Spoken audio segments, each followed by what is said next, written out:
इस समय बिहार का समीकरण पूरी तरीके से अदिति सेट नजर आ रहा है।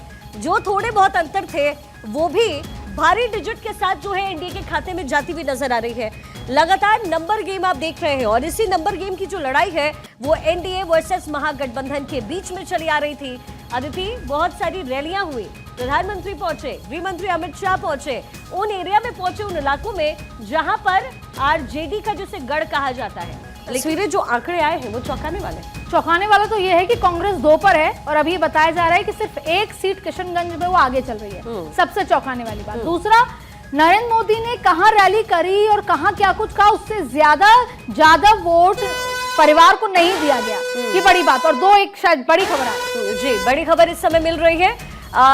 मुख्यमंत्री के आवास पर जो है तैयारियां इस समय तेज कर दी गई है। मुख्यमंत्री आवास पर हलचल तेज नजर आ रही है। मुख्यमंत्री आवास पहुंच रहे हैं जेडीयू के बड़े नेता संजय झा और अशोक चौधरी पहुंचे हैं सीएम आवास। एनडीए की बम्पर जीत के बाद नेता अदिति पहुंच रहे हैं। देखिए, आज ऐसा उम्मीद की जानी चाहिए कि नीतीश कुमार के आवास पे या जेडीयू के जो कार्यालय पे जब प्रधानमंत्री नरेंद्र मोदी दिल्ली से हुंकार भरेंगे जीत की और देखते हैं वो नीतीश कुमार का नाम लेते हैं, सिर्फ एनडीए का नाम लेते रहते हैं, लेकिन उस समय वो बड़ी एलईडी पे पूरे जेडीयू कार्यकर्ता कान लगा के टकटकी लगा के सुनेंगे कि आखिरकार इनके भाषण में क्या मैसेज है। जीत बीजेपी की वजह से हुई, एनडीए की हुई, या वो नीतीश कुमार का नाम लेते हैं। लेकिन फिलहाल बिहार, दिल्ली से लेकर बिहार में एक जीत का माहौल। और मुझे लगता है सम्राट चौधरी और मंगल पांडे को धन्यवाद देना चाहिए क्योंकि वो एमएलसी थे, एमएलए का चुनाव लड़ने के इच्छुक नहीं थे, लेकिन शुरुआत में ट्रेल होते भी नजर आए, लेकिन अब दोनों एमएलए बन गए हैं। मतलब ऐसा नजर आ रहा है कि लगभग जीत गए हैं। तो बहुत सारे विधायकों को, नरेंद्र मोदी को और नीतीश कुमार को धन्यवाद देना चाहिए जो पहली बार विधायक बने और केवल मोदी और नीतीश कुमार के चेहरे पे बन गए। और देखिए, यहीं पर बिहार में कांग्रेस को बड़ा झटका लगता हुआ नजर आ रहा है। कांग्रेस 2 सीटों पर सिमट रही है, सिर्फ 2 सीटों पर ही आगे है। कांग्रेस से ज्यादा एआईएमआईएम को बढ़त मिली है। शायद एआईएमआईएम जिस तरीके से उतरी थी अदिति, वजह वही थी, क्लैरिटी मिल गई। किशनगंज जो आप कह रही हैं सीमांचल का इलाका है, मुस्लिम बाहुल्य। शिखा, आपको एनालिसिस्ट को ये लग रहा होगा कि कांग्रेस को झटका है, लेकिन आप गलत हैं। कांग्रेस को ऐसा नहीं लग रहा कि झटका है। कांग्रेस को लग रहा है कि वो बम पर जीत चुकी है। वो तो ज्ञानेश कुमार को बधाई दे रहे हैं। वो अभी सीख ही नहीं पाए कि गलतियों से कैसे सीखना है, हार को कैसे कबूलना है और जनता के जनादेश को कैसे। आप देखिए, कांग्रेस पार्टी अभी सिर्फ 2, कांग्रेस से ज्यादा एआईएमआईएम को बढ़त। और ये बड़ा सवाल है। देखिए, मुस्लिम मतदाता किसके पास जाता है? बीजेपी के सामने जो जीत और सत्ता में आने के काबिल होता है उसके पास जाता है। और अगर पूरा 17% वोट आरजेडी और कांग्रेस को मिलकर वोट करता तो आज शायद नतीजे कुछ और होते।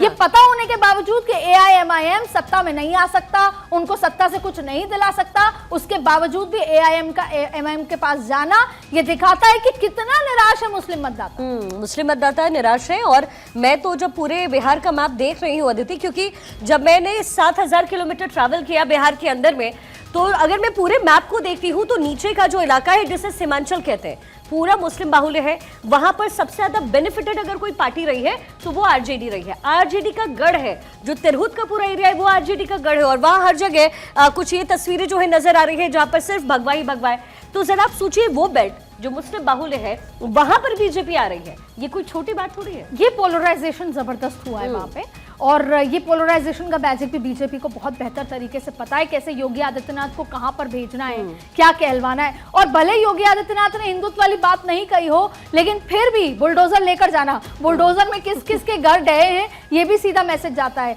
लॉ एंड ऑर्डर के उसमें किस तरीके से फिर सीतामढ़ी का वो कर देना, बहुत सारे फैक्टर्स हैं जो सीधा मैसेज जाते हैं जब आप ये बात बोलते हैं कि ऑपरेशन सिंदूर में हमने घर में घुस के किया। और अदिति, जो आरजेडी के प्रवक्ता है वो बहुत बड़ी बड़ी बातें कर रहे थे। वो कह रहे थे, कांग्रेस के बड़े नेता कह रहे थे कि योगी आदित्यनाथ को बुलाने की जरूरत पड़ गई।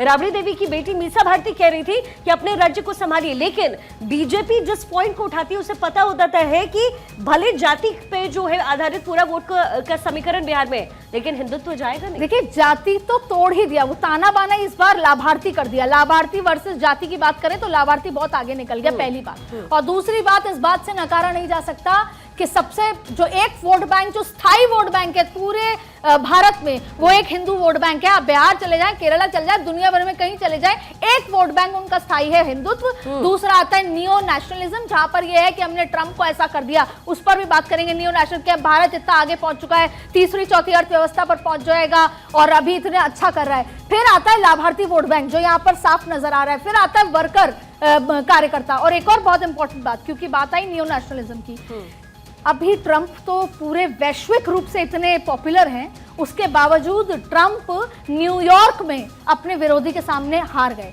ट्रंप का नाम नहीं चल पाया, इतने सारे गवर्नर वो नहीं जिता पाए, उनके विरोधी जीत गए। यानी ट्रंप भी ट्रंप के नाम पर अमेरिका में नहीं जिता पाते चुनाव, और नरेंद्र मोदी बिना किसी लोकल लीडरशिप के अब भारत में किसी भी राज्य में चुनाव जिता सकते। एक बार जरा मैप पे अपने दर्शकों को दिखा दे, क्योंकि अदिति जब मैंने ट्रैवल किया बिहार में तो मैप की स्थिति क्या है देखिए, एक पूरा थोड़ा सा हिस्सा आपको नजर आएगा। क्या है ये जो पूरा एरिया आप देख रहे हैं, यहाँ से बक्सर शुरू होता है, ये उत्तर प्रदेश का सीमा लगता है। उत्तर प्रदेश की सीमा से घुसते हैं, फिर बक्सर, सारण पड़ता है, गोपालगंज जो कि पूरा आरजेडी का कुनबा रहा है, ये वो एरिया है। फिर ऊपर की तरफ पश्चिमी चंपारण, पूर्वी चंपारण होते हुए आप तिरहुत में आ जाते हैं। ये बेल्ट जो है, यहाँ पर मधुबनी है, यहाँ शिवहर है, यहाँ सीतामढ़ी है। ये जो आप अगर अदिति देखेंगी, यहाँ से लेकर के यहाँ आगे तक पूरे उस गोलाकार में आपको एनडीए का गढ़ दिखेगा। लेकिन तिरहुत का जो एरिया था, देखने वाली बात है ये एरिया, ये जो गढ़ था वो आरजेडी का गढ़ था, जिसमें मधुबनी भी उसमें से एक है, लेकिन उस पर भगवा लहराता हुआ नजर आ रहा है। तो मैप के माध्यम से ये समझाने की कोशिश है कि बीजेपी ने कैसे बारीकी से काम किया। देखिए वक्फ बिल का बहुत बड़ा, अब आप देख लीजिए पोलराइज हुआ या क्या हुआ। वक्फ बिल को लेकर ये बार बार कहा गया, एक फैक्टर हो सकता है कि पोलराइज होता है, उसके अगेंस्ट में सब पोलराइज। दूसरा एक ही फैक्टर होता है कि आपने देखा होगा पसमानदा मुसलमान से लेकर कई सारे उनको टारगेट करने की कोशिश की गई। उनको ये बताया कि वो जो लोग हैं जो गरीबों का पैसा लेकर अपने पास रखते हैं, नहीं हम बांटेंगे आप सबके बीच में। हाँ। तो वो फैक्टर पे भी चर्चा करेंगे कि वक्फ बिल जो हाल ही में पार्लियामेंट में आया था, जिसको लेकर नाराजगी थी कई सेक्टर में, लेकिन जो गरीब तबका था मुसलमानों का, वो भी तो लाभार्थी है ना, और ये लाभार्थी का पूरा चुनाव हुआ। तो कहीं उनको लगा होगा कि वो जो पैसा ले लिया जाता था वक्फ का, अब वो सब में बटेगा, गरीबों के लिए, शादी में, महिलाओं के लिए, मुसलमान परिवारों में जो गरीब हैं उनके पास आएगा। तो ना जाने वो साइलेंट वोट भी हो सकता है। इस पर एक विस्तार से चर्चा की जानी चाहिए कि आखिर उस फैक्टर का क्या है। और सबसे बड़ी बात यह है कि आप जब ये कहते हैं कि हम नौकरी देंगे, तो आपको क्या लगता है कि बिहार की जनता सोचती नहीं है? क्या बिहार की जनता को पता नहीं है कि आप लगभग 3.25 करोड़ है, 2.5 से 3.25 करोड़ परिवार है, उसमें जब तेजस्वी यादव कहते हैं कि हर एक घर को हम सरकारी नौकरी देंगे, आदित्य ग्राउंड पर हर एक व्यक्ति जो आरजेडी को भी फेवर कर रहा था, वो उसने साफ कहा कि तेजस्वी यादव ने ये कहा है, लेकिन ये भी कहा है जो योग्य होंगे। अरे भाई, जो योग्य है उन्हें तो नौकरी मिलती है। उन्होंने सीधा सीधा कहा था कि सरकारी नौकरी मिलेगी। धनंजय गिरी इस समय हमारे साथ जुड़े हुए बीजेपी के प्रवक्ता है, हमारे साथ कनेक्टेड है, प्रभात कुमार भी हमारे साथ है, साथ ही कुमार रामकृष्ण भी यहाँ पर स्टूडियो में मौजूद है। सबसे पहले धनंजय जी, आपको शुभकामनाएं, क्योंकि लगभग नंबर जो है वो यही रहने वाला है, तैयारियां तेज हो गई है, जेडीयू पूरी तरीके से तैयार बिहार में बैठी है। धनंजय जी, पूरी तरीके से जो है वो कहते हैं ना, रुमाल रख देना सीट पर, वो रुमाल जो है इस समय जेडीयू रख करके तैयार है, नीतीश बाबू रखकर तैयार है। पहले तो देश की, जब प्रदेश की 14 करोड़ जनता का आभार है, धन्यवाद है। सर झुकाना पड़ता है जनता के कदमों में, सियासत में भी हाथ सरदारी नहीं आती। आज जो ग्रैंड विक्ट्री हुई है, मैसिव विक्ट्री हुई है, जो माताओं बहनों ने जो आशीर्वाद दिया है, जो भर भर के झोली हमारे आशीर्वाद को दिया है, उसके लिए हम उनका आभार व्यक्त करते हैं। और ये चुनाव का जो रिजल्ट है वो माइलस्टोन होगा बिहार में। ये डायनेस्टी पॉलिटिक्स का द एंड करने वाला चुनाव है। चाहे आप बिहार की बात करें या देश की बात करें, किसी प्रदेश की बात करें, अब वो द एंड के करीब में पहुंच गया है डायनेस्टी पॉलिटिक्स। अब लालू यादव की ललटेन और लालटेन से बिहार कभी त्रस्त और ग्रस्त नहीं हो पाएगा। अच्छा, लेकिन धनंजय जी, एक जो है बुरी खबर भी है आपके लिए, राघोपुर सीट से जो है तेजस्वी अब आगे हो गए हैं। तो आप लोग बड़ा ये बात भी बोल रहे थे कि भाई अपनी सीट तो बचा नहीं पाए, लेकिन अभी आगे चलते हुए नजर आ रहे हैं। चले, चुनाव जीते हारे, लोकतंत्र में तो जनता मालिक है। जनता जो आशीर्वाद देगी उसको सर माथे पर हम बिठाते हैं, सर आंखों पर चढ़ाते हैं। जनता जो तय करेगी उसके साथ हम खड़े हैं। हमारे प्रधानमंत्री नरेंद्र मोदी जी ने जो मंत्र दिया है वो तो महामंत्र है। आने वाली पीढ़ियां उसको मंत्रणा करेगी, सबका साथ, सबका विकास, सबका विश्वास, सबका प्रयास। ये डेमोक्रेसी को real true and real spirit में हम लोग जीते हैं। हमारे लिए तो जो आज कांग्रेस और आरजेडी की तरह है तो है नहीं कि फॉर द फैमिली, जो रुमाल रखा है जरा उस पे भी प्रकाश डालिए। रुमाल जो जेडीयू रख रही है, नीतीश बाबू रख रहे हैं। देखिए, कोई रुमाल की बात नहीं है। पांचों दल हमारा वयम पंचाधिकम सतम, हम 5 नहीं 105 या 100% जनता के आशीर्वाद से। मुख्यमंत्री के बारे में पूछ रही हूँ मैं। बड़े नेतृत्व ने, तमाम सिर्फ नेताओं ने तो कह ही रखा था कि हम नीतीश कुमार जी के नेतृत्व में चुनावी मैदान में है। अब चूंकि जनता ने मैंडेट दे दिया है तो एक चुनावी प्रक्रिया है कि वो सारे दलों के लोग बैठेंगे, अदिति, प्रभात जी भी विधायक दल का नेता चुनेंगे। ठीक है प्रभात जी, देखिए आप, मुझे नहीं लगता, आप बहुत समझदार व्यक्ति हैं। आप कहेंगे कि ज्ञानेश कुमार की जीत और ये सब, मुझे लगता है कि हमें मुद्दे पर चर्चा करनी चाहिए। अभी तक ये बताया जा रहा है कि 2 सीट या 1 सीट पर आप आगे हैं, किशनगंज की 2 मान लेते हैं, तो इस हार को आप कैसे देखते हैं? कोई मतलब आत्म अवलोकन या कोई एनालिसिस, या आपने कुछ किया होगा कि ये क्या रहेगा, ये क्या कमी रहेगी?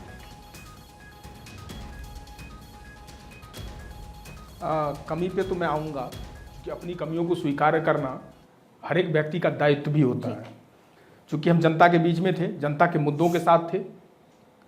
पलायन बिहार में बहुत बड़ा मुद्दा था, है, और जो 10,000 सरकार बनी है तो आगे भी रहने वाला है। दूसरी बात कि बिहार में जो शिक्षा की स्थिति है, स्वास्थ्य की स्थिति है, वो जो थी है वही रहने वाली है अगले 5 वर्षों में। इतना तो बिहार के लोगों को मैं आश्वस्त कर दूं, चूंकि 10,000 सरकार बनी है ना।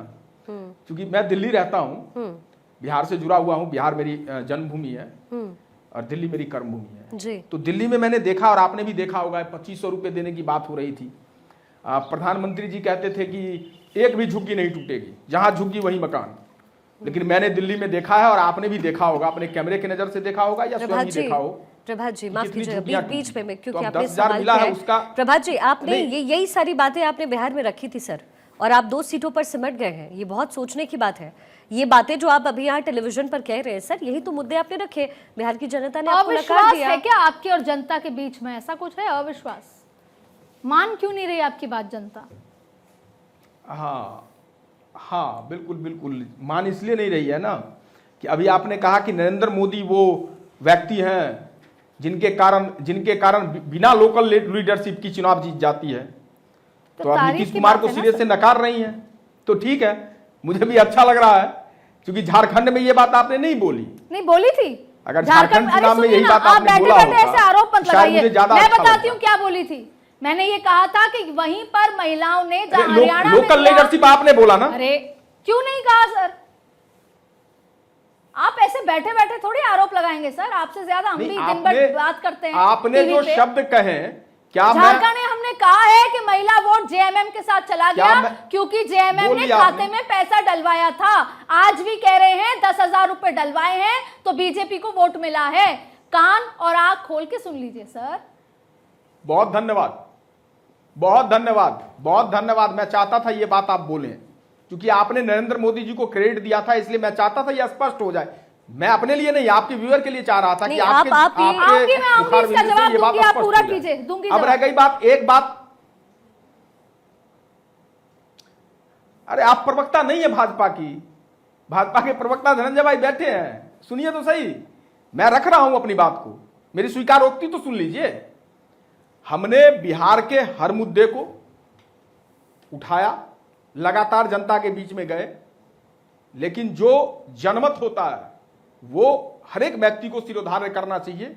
वो सिमंगल सिंह सुमन कहते थे कि न हार में न जीत में किंचित नहीं भयभीत में, कर्तव्य पथ पर जो भी मिला यह भी सही वह भी सही। तो हार हुई है, हार तो गए, लेकिन वजह नहीं पता। कम से कम नरेंद्र मोदी जी को वोट तो मिल रहा है, राहुल जी को नकार दिया जा रहा है। अरे भाई, मतलब प्रभात जी, मतलब आप कमाल कर रहे हैं। क्या बुलवाना चाहते हैं? आपको सोचना पड़ेगा ना कि कहीं पर वोट नहीं मिल रहा, राजस्थान में नहीं मिल रहा, मध्य प्रदेश में नहीं मिल रहा, छत्तीसगढ़ में नहीं मिल रहा, बिहार में नहीं मिल रहा। 2 सीट पर है 19 से 2 सीट। अरे मैंने बोल लिया, नरेंद्र मोदी को भी इसी देश ने नकारा है। आप में हिम्मत नहीं है बोलने की। 240 पे लाके छोड़ा है नरेंद्र मोदी को इसी देश ने, और राहुल गांधी को अपनाया कि 100 से ज्यादा सीट हमें मिली। ये बोलने की हिम्मत नहीं है किसी मीडिया चैनल में। आप ये 2 सीट पर हैं, आप 240 पे 30 बार प्रधानमंत्री बने, महाराष्ट्र, अरे दिल्ली हरियाणा में भ्रष्ट ये हो सब रहा है। जीता है, क्या दिल्ली बात के कर रहे हैं अंदर भ्रष्ट सर। हो रहा है, आप गुणगान कर रही हो। भगवान ये स्थिति आपको अभी क्या सद्बुद्धि की? दे सर, दिल्ली में भ्रष्ट हो रहा है, आप गुणगान कर रही हो। भगवान आपको सद्बुद्धि दे सर, तभी आप आगे बेहतर कर सद्बुद्धि पाएंगे। आपको देनी चाहिए भगवान। प्रभात जी, वायनाड में इतना बड़ा केस हो जाता है, राहुल गांधी जाते नहीं है, कम से कम आप उस पार्टी के प्रवक्ता हैं, इतना तो सोचिए।